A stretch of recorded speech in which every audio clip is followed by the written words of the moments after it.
Hello, it's my best of the rest, Eurovision 2021 National Final Favourites, Part 2. Welcome to Matt Loves Eurovision. Please do click on the subscribe button, ring that notification bell, and also like, share and comment below. So this is the second of two videos, and also two blog posts, looking at 10 of my favourites from the Eurovision 2021 National Final season. In the first video, in the first blog, I had 5 songs from 5 separate national finals, or selection shows.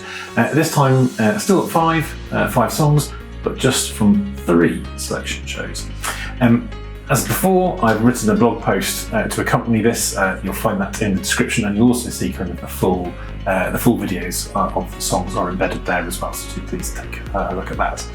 We'll start off in the north with Norway and Melodi Grand Prix, which is a long-running national selection. This was the 61st edition of the show.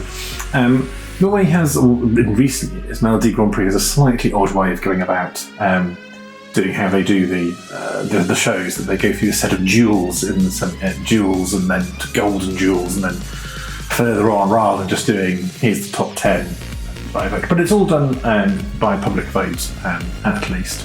And I've got 2 songs from this year's Melodi Grand Prix that have made it into my favourites. First up is Blazermafien featuring Hazel with Let Loose. Got me feeling so electrical.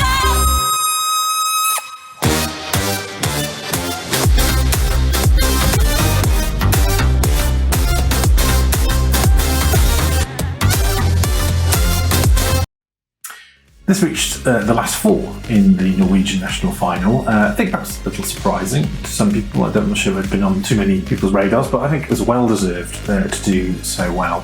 To be honest, it's more about the instrumental chorus as opposed to necessarily the sung verses with this. It's very heavily focuses on brass, if you're in the south of England, and very catchy, very up-tempo, and a lot of fun.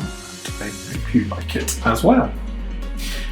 My second choice from Norway is a band that probably needs very little introduction, but it is Kaino, and the song is Monument. Like a monument to all the time we spent, a minor symphony. Ooh, one last time. Like a monument. I'm sure almost all of you will have known Kaino, and I've checked that's the correct pronunciation. I've been calling it Kaino for all these years, but I overheard the Norwegian commentators calling it Kaino, so I'm going to stick with that from now on. They of course won the public vote in 2019 at Eurovision with Spirits in the Sky. They've been immensely popular with Euro fans. They've been churning out hit after hit since Eurovision. They've been selling out audiences at various events. We've been able to go to places in the meantime, and so they came back. A lot of expectation around them. A very popular track, Monument, and rightly so. It was my favourite out of the selection, and it was pipped at the post by another performer who's extremely popular within Norway, and I think obviously the fandom got some of the fandom got a little bit over upset about it, which is not quite right because some of it was directed at the winner, which was totally unfair. Kaino, of course, had very few complaints. I think they really enjoyed their time, and they've already released yet another song in the time since then. So I think they will continue to go from strength to strength and bring us a lot more sort of great songs. Going from the north of Europe right down to the southwest corner to Portugal and their national selection, so Festival da Canção, which, like Norway's, has also been a very long-running show. It's been around a long time. And Festival Canção is probably quite different to most of the other national finals. It's very chilled, it feels very relaxed. It's a bit of a palate cleanser after kind of some of the dramas that you get in some of the other national finals. It also very much focuses on Portuguese and local music and Portuguese language, mostly. So it has quite a different feel to a lot of other national finals and brings a real flavour different types of genres of Portuguese music. Also is well known for the slight vagaries of the Portuguese jury and Portuguese televote, which often deliver results that wouldn't necessarily have expected. There were a lot of lovely songs this year, and I picked out two of them. First up being Joana Alegre with Joana da Mar. Eu sei quem sou, por onde vou, o vento soprou. Eu sei quem sou, por onde vou, o vento soprou e a vida. This was a real surprise of a song watching this at the semi-finals. I think I obviously heard the clip of it and oh, that's quite nice, but it was only really when sort of live that that came alive.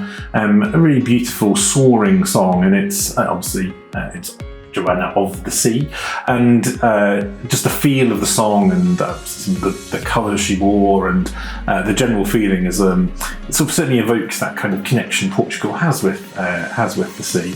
I picked out her semi-final performance because I thought that was the purer, more enjoyable performance. She didn't have sort of, backing dancers in this one, or not many, so.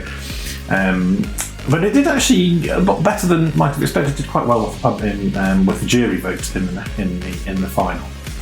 But see what you think and see if you like it as well. And my second choice from Portugal is Pedro Gonçalves with Não Vou Ficar. Não voltes mais, porque eu não vou ficar. Madrugada a voltar para ti, eu nem quero acreditar. Os medos que levaste de mim voltam ao meu lugar.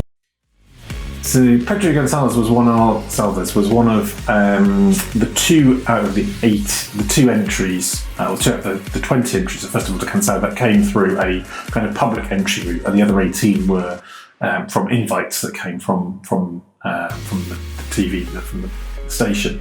And so he obviously did very well to get through, to be one of two of several hundred that submitted that, and got a place in the final as well, which was another sort of surprise. I really enjoyed this one. This was probably my overall favourite from Festival de Canção, although in fairness, it probably never had really good chance of winning. Really nice, very 80s retro feel, a bit of a theme in a lot of the national finals this year. But I think this is I really enjoyed this. It's sort of catchy, and again, I think the semi-final performance was better in a way. It was, I preferred the styling, I preferred the feel of it. It was a bit more relaxed than in the final. So again, that's the video I've put in both in here and also in my blog post. Slightly flopped with the Portuguese juries and didn't do that much better with the televote as well. But it got to the final and I got to enjoy it. So there we go. Finally, my final song and final national final is the one that you're probably most familiar with. So yes, it's Sweden and it's Melodifestivalen. Again, it's been around for a very, very, very long time. Immensely popular in Sweden, of course.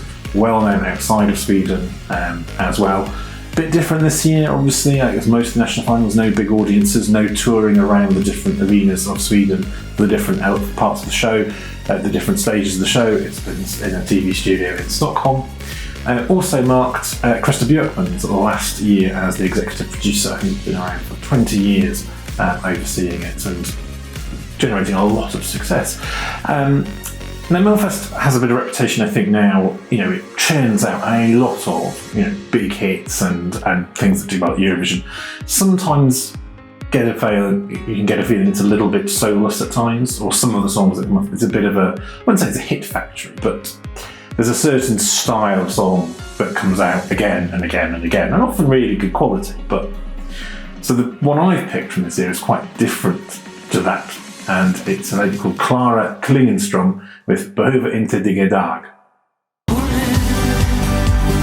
Letar jag mig tillbaks, struntar i alla svar, vill inte vara någon annan, jag behöver inte dig.